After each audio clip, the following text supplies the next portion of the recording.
slowly opening his eyes, he remarks that his psychic power has now reached 11th level, while his martial body is hard to quantify. However, his martial techniques, after merging with his teacher and senior brother's martial paths, were hard to put into words just how strong it is. He concludes he had gained a lot, and it would take some time to process everything. Staring into the desolate universe, he remarks that he might as well continue pushing through new territory while organizing what he's gained. But then something brushes his senses. A faint smile creeps across his face because our boy just felt someone approaching and saw it as the perfect chance to test a few things out. Meanwhile, far from Earth, still tens of thousands of kilometers away, two starships streaked through the universe. The guy glanced over and asked Fatty what they should do now. The scene then shifts to Fatty, and meanwhile, we can't even imagine what the poor princess had been through. Fatty didn't seem to care and casually said they'd just head straight to the place Halberd last broadcast from. Maybe the guy ran into the Star Patrol, or maybe he just got killed either way. Fatty couldn't care less. The other guy simply chuckled and remarked that it wouldn't be so bad since it's one less person to split the loot with. Fatty grinned, but admitted they should at least take a look and report back to the boss. Without wasting a second, both ships jumped into warp. In a flash, they cut across the gap and came into Earth's view. One of them admired the planet's beauty and then decided to run an energy scan. The results came quickly with energy signals from level 6 all the way to level 9. But Fatty suddenly frowned, saying Halberd's ship was right there. Yet there wasn't a single energy reading above level 10. He guessed maybe the guy bailed and abandoned the ship. However, his partner didn't care if Halberd was alive or not. As long as it wasn't the Star Patrol, they could salvage the ship and be done with it. Fatty snorted in agreement, figuring they could pillage it again while they were at it. After all, those infamous star pirates like them had no bonds, no attachments, just greed. To them, a crewmate's life wasn't worth more than a handful of resources. As the person began telling Fatty to prep for descent. But just then, the scanner started beeping. He turned to see a warning flash on screen and suddenly felt something was off. The machine had suddenly declared that a new energy source had been found, and seconds later, it announced a level 10 signal, followed by one above level 11. The man narrowed his eyes, but before he could react further, the scanner declared another error. It began rescanning everything from the start, repeating the same sequence. He stared at the screen, annoyed, and asked if the system was malfunctioning again. The man quickly contacted Fatty once more, telling him the radar had just picked up signs of a 10th level martial artist. But Fatty waved it off, noting his own scans showed nothing, and he asserted it was impossible for a 10th level to be out here and remarked that the system was clearly malfunctioning. But just as the words left his mouth, something caught his eye. From a distance, Earth still hung quiet and beautiful, until a blinding flash tore across space. A second later, something even larger than the planet emerged, almost like a sun. They both froze, then gulped nervously. One of them whispered in disbelief, wondering if that was the sun. A creeping sense of dread flooded in. One of them asked with a trembling voice how a sun could possibly appear so close to a habitable planet. Fatty meanwhile clenched his jaw and commented that it wasn't a star, but rather some sort of martial technique. As he looked closer at the massive energy sphere, he spotted someone in the center. It was Lu Sheng, who hovered high above, sneering as he declared, "Earth ahead. No space trash is allowed past this point." Panic hit instantly and Fatty shouted for retreat. No hesitation. Both ships turned and bolted in the opposite direction. Engines roared to maximum thrust. Fatty, still shaken, muttered that now he understood how Halberd died, then called our boy a monster. A quick glance behind told him all he needed because whoever that was, they had to be at least 11th level. He said they had to jump out of there and then warn the boss. But Lu Sheng wasn't letting them off easy. Raising a hand, he activated his psychic energy, then declared that since they were already here, they might as well stay behind. Fatty's nose and mouth exploded in blood. A crushing force yanked at the ship and at their very bodies as if trying to tear them apart from the inside out. The other guy coughed up a mouthful of blood and exclaimed it was 11th level psychic energy. Fatty hit the floor, veins bulging, face twisted in horror. His final words were rather a desperate question, asking who could possibly wield power like this. Lu Sheng appeared silently above their ship and remarked that below 11th level, killing was like mowing grass. A simple move was enough to wipe out both of their souls. He reflected, almost absent-mindedly, how far he'd come without realizing it. Meanwhile, elsewhere, the so-called boss sat reclined with his eyes closed. Just then he announced he had lost both of their connections. A woman entering with a drink suddenly looked startled. Together they rushed to the control room. From the screen, they quickly located the point of disappearance. He found it quite amusing that a mere level 1 resource planet had swallowed 3 10th level without a trace. The woman asked nervously if it could be the Star Patrol, but he dismissed the thought, saying even if the entire patrol fleet showed up, the 3 of them should have at least sent one message. He asserted they must have been wiped out in an instant. The woman was horrified, and the man's expression darkened slightly. Taking a deep breath, he said he'd go check it out himself. The woman protested, worried for his safety, but he reassured her, saying he had trump cards, adding that even if a peak 11th level came after him, he'd still survive. He noted this was the first time they lost 3 of their guys without any warning, so he was going to find out exactly what happened. Meanwhile, back on Lu Sheng's side, he casually tugged at the ship's hatch and warped the entire door out of shape with just a twist. Peering inside, he was genuinely surprised. In front of him were a stack of energy crystals, easily hundreds of tons, and to think he had only needed a few hundred kilos to break through the 9th level. He figured that everything here could push the number of his immortal cells up by tens of thousands. Naturally, he wasn't leaving any of it behind. He planned to haul it all back to Earth. The problem was, he didn't know how to pilot a ship, so he simply wrapped it in psychic energy and started dragging it like a shopping cart. As we returned back to Earth, he gently put down the ship and dusted off his hands. Just then his phone started ringing, and it was his mother, leaving a worried message. He replied quickly, told her everything was fine, and promised to explain once he got home. That seemed to calm her down, but she still reminded him to take care of his health. He tells her he will, then exhaled deeply because honestly, he still had no idea how he was going to explain his current identity. But that was a future problem. For now, he stepped back onto the ship and remarked that today's harvest was absurd, with over 700 tons of energy crystals, and not just raw ore either. There were refined ones, neatly processed and tucked away in the deepest compartment with something even stranger. He picked up a chunk and studied it. Violent energy surged within, hundreds of times more intense than normal energy crystals. Even at his current level, he couldn't absorb it instantly. It left him both impressed and curious, not to mention that there were 50 tons of this volatile stuff alone. Beyond the crystals, he found battle suits, weapons, and various gear. Each one got a quick inspection. A level 10 blade caught his eye.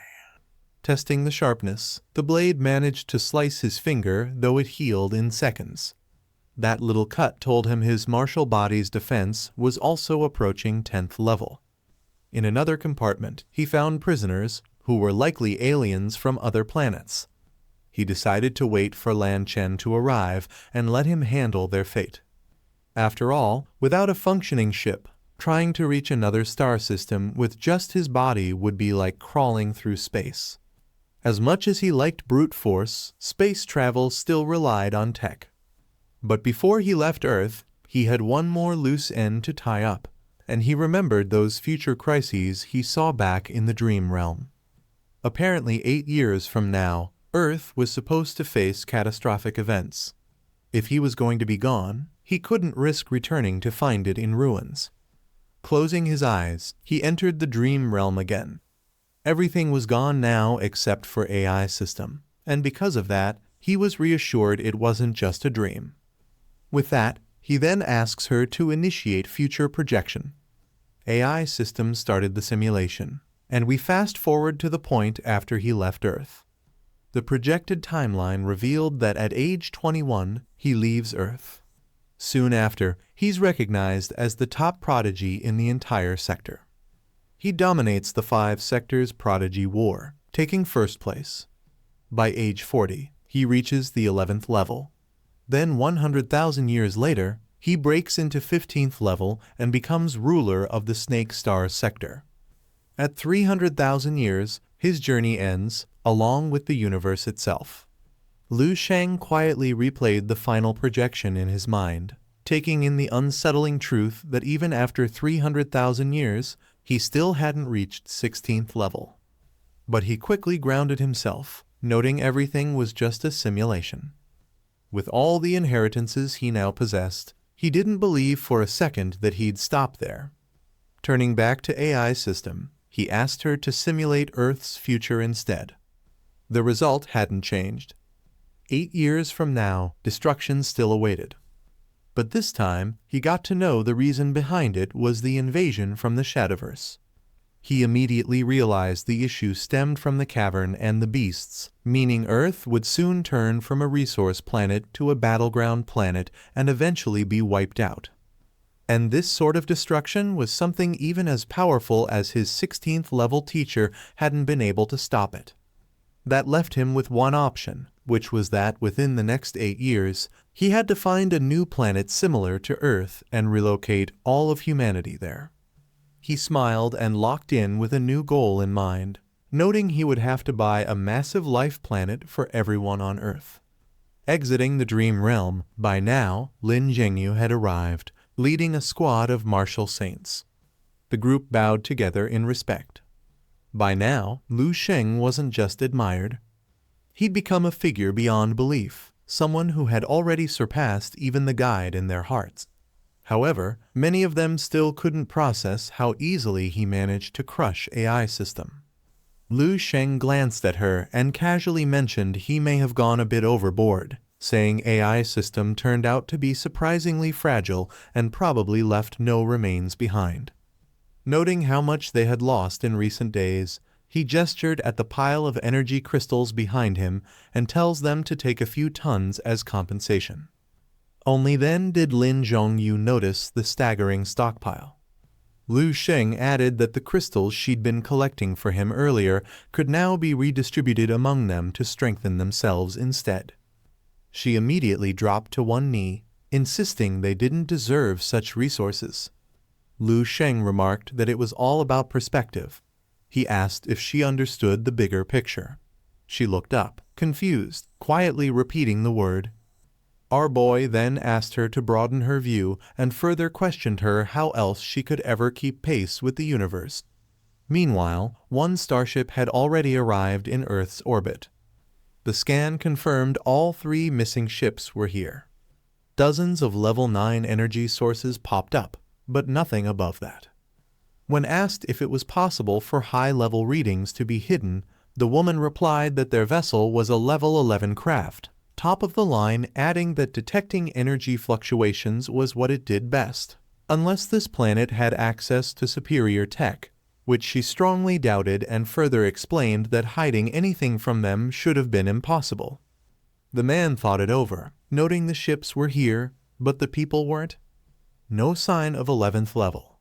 So maybe the 3 of them had voluntarily cut off contact, but he didn't understand what could push all 3 to make that decision. He couldn't figure it out, but he decided to recall the ships. The woman confirmed they were already being forcibly summoned back. Meanwhile, Lu Sheng was still speaking to the martial saints when the starships suddenly roared back to life and began ascending.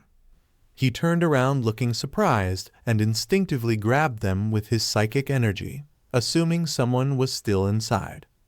But none of the people here could breach the ship's defenses, meaning no one could get in. Closing his eyes, Liu Sheng activated his spiritual perception. That's when he realized it was a remote control and someone was guiding them from afar. He opened his eyes again, looking towards the distance while questioning if they really thought they could take back something that was already in his pocket. Inside the control room, the woman tried frantically to pull the ship back, only to freeze in shock as red warnings flooded the screen, notifying her that the system had locked up. She furiously tapped the keyboard, reporting that something, or rather, someone, was blocking the ship's return. She remarked it was likely a native from the planet, perhaps a 9th level, and she believed whoever it was had taken the ship as some priceless treasure. The pirate leader scoffed, declared that low-tier civilizations were just ants, and decided they needed to be wiped out. The woman nodded and hit the button to fire the gamma particle cannon, only for both of them to suddenly freeze in disbelief. On the screen, a massive hand was gripping one of the ships. The leader demanded to know whose martial avatar it was, and as they stared at the colossal figure, they finally caught sight of Liu Sheng. Meanwhile, our boy stared back at them with a cold, dismissive gaze. That was when the pirate leader's excitement ignited. He remarked that anyone who could restrain a level 10 ship with just the power of a martial saint must possess an incredible martial body. Practically trembling, he declared our boy was undoubtedly an extraordinary life form. Turning to the woman, he asked if she realized how much a slave with such a rare physique would fetch in black crystals. She didn't answer right away, but the unease on her face said enough. The man grinned, then explained that a morning star-level extraordinary life form had once been auctioned in the top halls of the Yamu Star District, sold for a staggering 1 billion. Now the gears were turning, and he figured if he could capture Liu Sheng, he'd be able to buy multiple low-tier life planets outright. Eyes locked on the monitor, he asserted that from what our boy had shown so far, he had to be at least morning star level. Slapping the screen with greedy anticipation, he muttered that Liu Sheng alone was worth more than raiding 100 primitive civilizations. But the woman began to worry, and she feared that perhaps the disappearance of Halberd and the others had something to do with this man. The pirate leader simply let out a contemptuous laugh. To him, it no longer mattered, and he reasoned that despite our boy's potential, he posed no real threat. He rested a hand on the woman's shoulder, and without waiting for a reply, declared what they were witnessing was a gift from the stars. A stroke of fortune, pure luck given to them by the heavens. Dude is going absolutely nuts, so much so that he convinced himself that letting this target slip would be a colossal mistake. At first, he ordered the deployment of the Mo Silver Guards, but quickly backtracked, worrying that our boy might get away. After a moment's thought, he decided to go himself. Before leaving, he instructed the woman to pilot the ship in sync with him, and warned her not to damage what he called their golden goose. Inside the ship, the woman couldn't shake a gnawing sense of unease. Maybe it was the eerie silence surrounding the disappearance of Halberd and the others. She couldn't be sure. With a sigh, she returned to the cockpit, reassuring herself that with the boss's strength, nearly at 11th level, and the firepower of a level 11 vessel, it would be absurd if they couldn't handle a mere martial saint. Meanwhile, out in space, Liu Sheng rocketed toward the incoming threat, all the while looking excited. Clearly, he was more than eager to test himself against someone who was almost at the 11th level. On the other side, the pirate leader's ship was closing in on Earth at high speed. Seated inside, the man could almost see the 1 billion black crystal coins waving at him. To him, that wasn't just money. It was leverage, power, social standing, and even freedom. With that kind of wealth, he could secure his advancement to the 11th level, wash away his criminal status, and step into the elite circles of a high-level civilization. By then, he'd be a full-fledged noble of the stars. And now, that dream was just within reach. He remarked that even if Liu Sheng was some kind of prodigy, he was still just 9th level, and he wondered what storm someone like that could possibly stir up. He believed he was so much stronger, and with a level 11 ship backing him, there was no way Liu Sheng could escape. The distance between them dropped below 1,000 kilometers, then eventually 300. Suddenly, a warning alert flashed across his screen, and he was surprised to see his level 11 ship issue a danger warning. He found it amusing that a mere 9th level actually triggered system alerts. That only proved how much potential Liu Shen carried. He declared the more rebellious the prodigy, the more satisfying it was to break them in. Back to Liu Sheng's side, he stood silently as the ship came into view. Just then, the man walked out of his ship and appeared in front of him. The man hadn't expected him to be waiting and questioning whether Liu Sheng wasn't afraid of death. However, what made him quite surprised was that facing Liu Sheng also gave him the same feeling as if he was facing an equal or a life or death duel, which instantly set him on edge. Curious, he asked Liu Sheng for his name. Liu Sheng told him and told him to get to business. The man was clearly a bit thrown off, but then chuckled and let energy gather at his side, which caught our boy's attention. The pirate focused, gathering a massive energy sphere above him. He seemed to believe Liu Sheng had finally shown fear. He asserted that a 9th level could never pose a real threat, and calmly promised it would just sting a little. With that, he launched the attack, but Liu Sheng just clenched his jaw. He wondered aloud if this was supposed to be near 11th level power, because it felt laughably weak. Just like that, he threw out a regular punch. That punch obliterated the energy sphere and blasted straight through the pirate leader. The man was in shock, and soon his body began to disintegrate as he screamed in disbelief. All that yapping and the dude got one punched. The blast didn't just erase him, it tore into the planet behind him. Back on the ship, the woman's console notified her that the leader was dead. She shot up from her seat, frozen in disbelief, thinking her boss had somehow been taken out by a single punch from a 9th level. Liu Sheng slowly retracted his fist and clearly wasn't expecting this. Without meaning to, he'd shattered the moon. Well, that was awkward. He looked slightly speechless.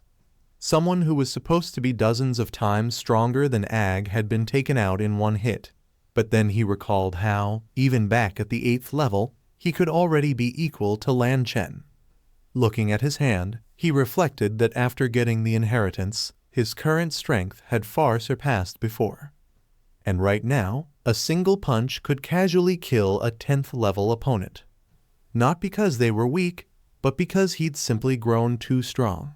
He looked again at the half-destroyed moon and decided to clean up after himself. Channeling his psychic energy, he remarked that he might as well patch things up a little.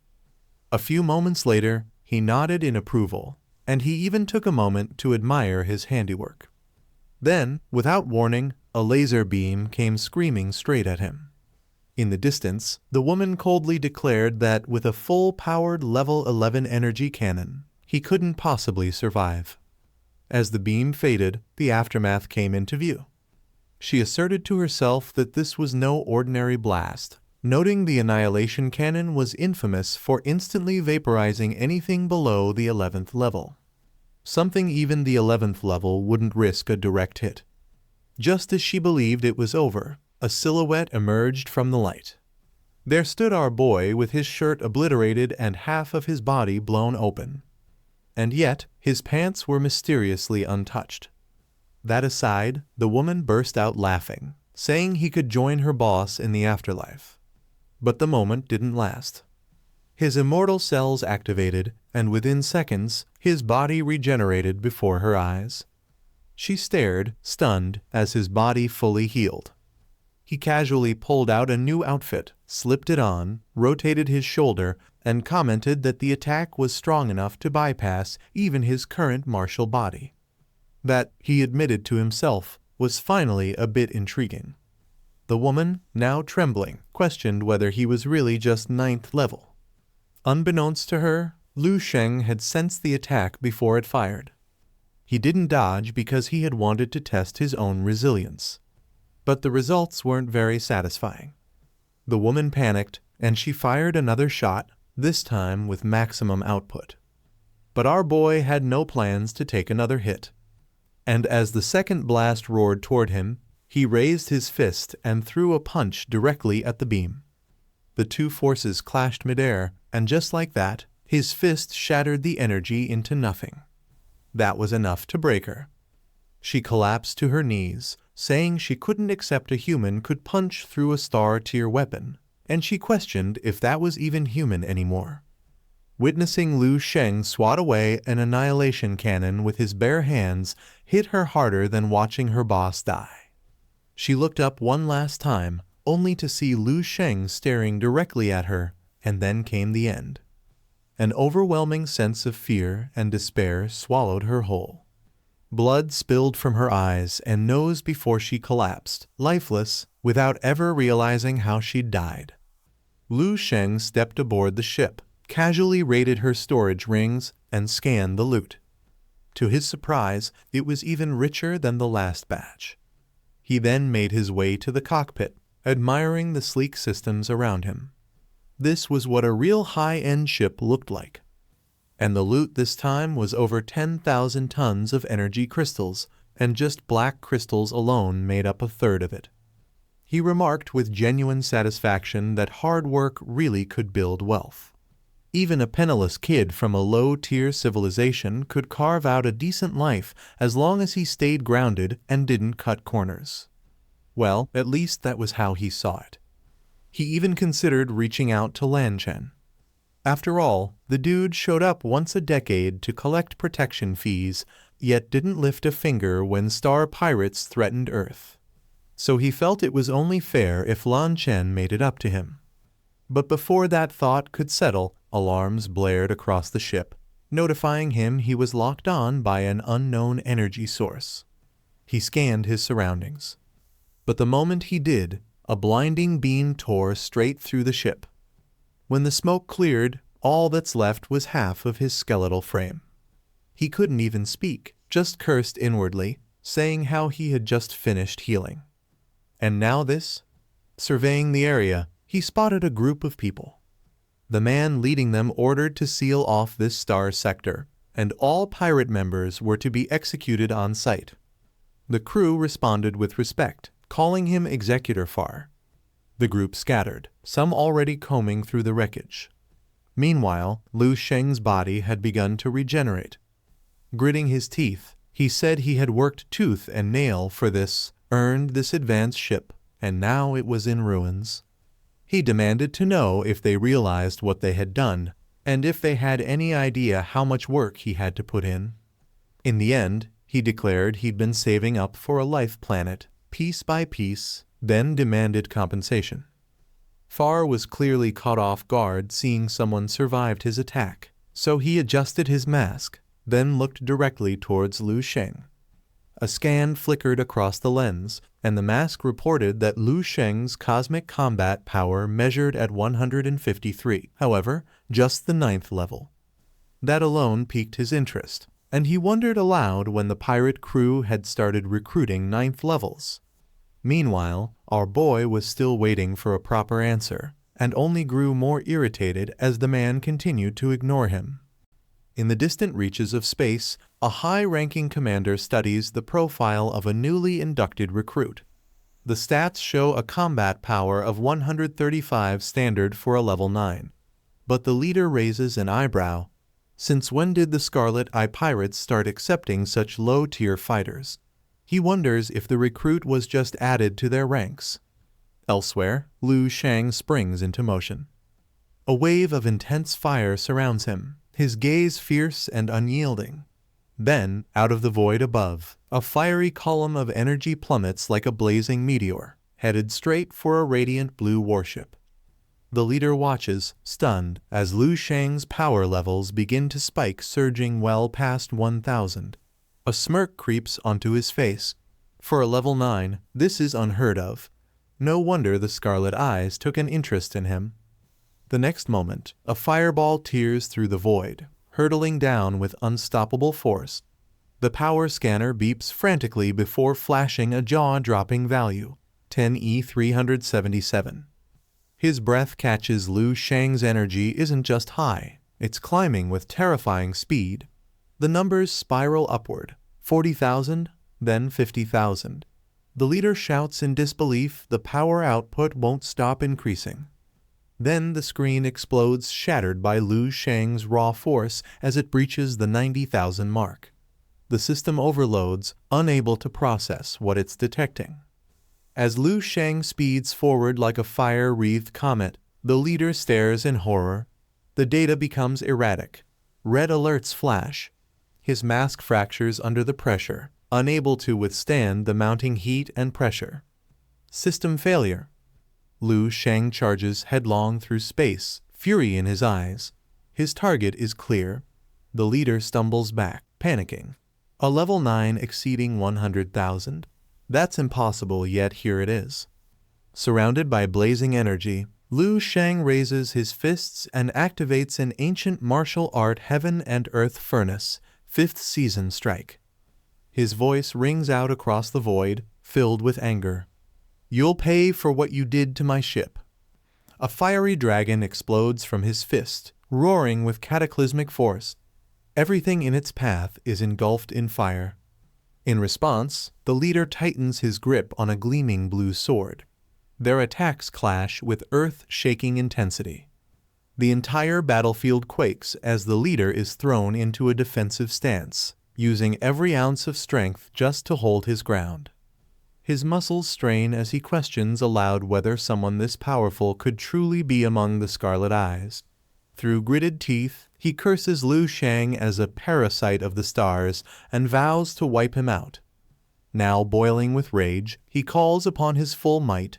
Blue energy gathers at his blade, and with a mighty swing, the heavens split open. Chunks of glowing celestial rock descend, tearing through dimensions. The leader shouts the name of his ultimate move, Star Prison. Lu Shang's eyes widen as glowing meteors trap him from every angle. A deafening explosion lights up the cosmos. The impact triggers a fiery shockwave that swallows the battlefield whole. As the smoke clears, Lu Shang lands gracefully, barely shaken. He now realizes his opponent isn't just another pirate. He's a genuine level 11 master, far beyond the goons he crushed earlier. And yet, Lu Shang remains undaunted.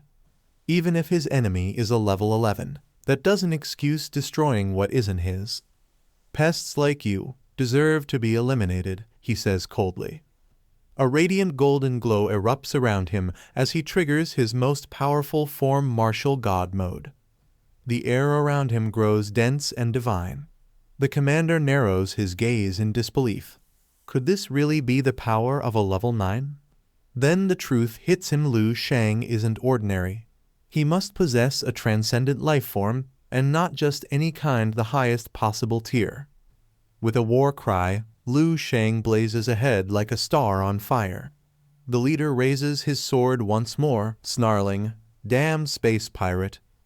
Their energies clash, blue versus orange, a cataclysmic impact that tears through the fabric of space. Far away, a shimmer of blue light appears as a wormhole rips open. From it bursts a sleek spacecraft, surging with speed. Inside, 2 alien crew members exchange chatter. One groans about their aging ship and vows to upgrade to an 11th grade model using an old favor. The other updates him while the enforcer from the White Mist Star Zone hasn't arrived yet. Someone from the Yamu Star Zone seems to be on the battlefield already. The first alien brightens at the news. That means there's still a chance Lu Shang can be rescued. Then, descending from the stars, comes a massive silhouette, a top-tier warship adorned with the maple leaf emblem. The aliens confirm it's the enforcer's ship from Yamu. One of them stares in awe. Even with all the favors he could possibly call in, he'd never afford a ship of this level, grade 12. The other jokes that if he ever makes it to level 11 and becomes an enforcer, maybe he'll earn one too. They laugh, comparing it to winning the galactic lottery. Their light banter halts abruptly when a sinister energy washes over them. A strange figure emerges in a burst of purple light, grabbing one of them effortlessly by the chest. One alien's face twists in horror. He senses that a battle is erupting between two level 11 warriors. At the control station, red alerts blare. The scanners detect fragments of the Crimson Eye Pirates' Demon Claw ship. It's wrecked beyond repair. One alien remarks grimly, "Crimson, I may have finally met his end."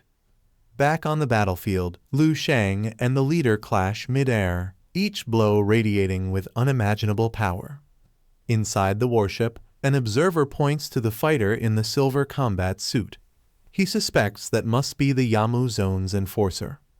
Liu Shang unleashes a powerful golden blow. The impact sends the leader flying backward, limbs flailing. The commander realizes this isn't Crimson Eye. It's someone far more powerful. Could this terrifying warrior also be from the Scarlet Eyes?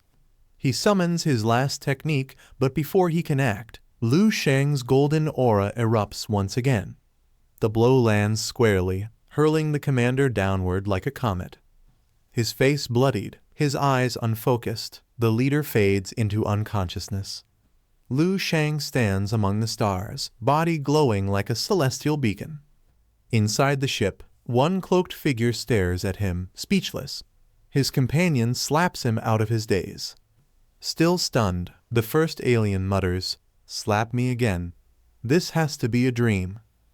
Without hesitation, his comrade whacks him hard, sending him crashing into the wall. Rubbing his face, the alien screams, blaming his friend. "You were only supposed to slap me, not launch me into orbit." The second alien shrugs. "You asked for it. You didn't say don't use martial arts." As the bickering settles, one of them peers through the window again. He leans closer and quietly says, "I think that golden warrior out there is Liu Shang himself." The second alien's eyes widen in disbelief. "What?" The clash between the two warriors raged on with unrelenting intensity until, without warning, they sprang apart. Frustration written all over his face, Far declared that he had no choice but to stop holding back.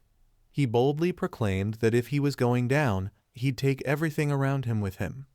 In an instant, a terrifying wave of energy erupted from his body, signaling that things were about to hit a whole new level.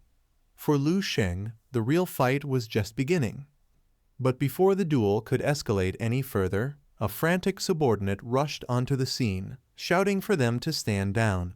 He insisted there'd been a mistake. Another team member quickly stepped in to block Liu Sheng's advance, echoing the same message. It was all a huge misunderstanding. Liu Sheng's eyes narrowed, clearly irritated, and he demanded an explanation. That's when Far's crew explained everything.